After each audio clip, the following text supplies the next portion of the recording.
High সকলকে, আশা করি সবাই ভালো আছো। আজকে আমি আর আমার বোন যাচ্ছি কলেজ, কারণ আজকে আমাদের রেজাল্টের মার্কশিটটা দেওয়ার কথা ছিল, তাই আমরা কলেজ যাচ্ছি। যেতে যেতে দেখলাম প্রচুর বৃষ্টি এসছে।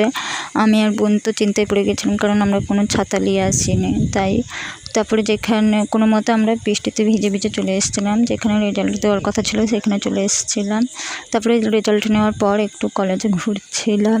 তারপর এই যে কলেজের গেট, আমরা লাস্টে আমরা বেরিয়ে আসছি কলেজ থেকে। আমাদের আজকে লাস্ট আসা ছিল।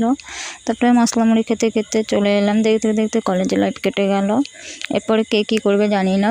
টোটোতে বসে বসে আমরা আলোচনা করছিলাম যে কে কী করবে, কী করবে না করবে, কী পড়বে কী পড়বে না।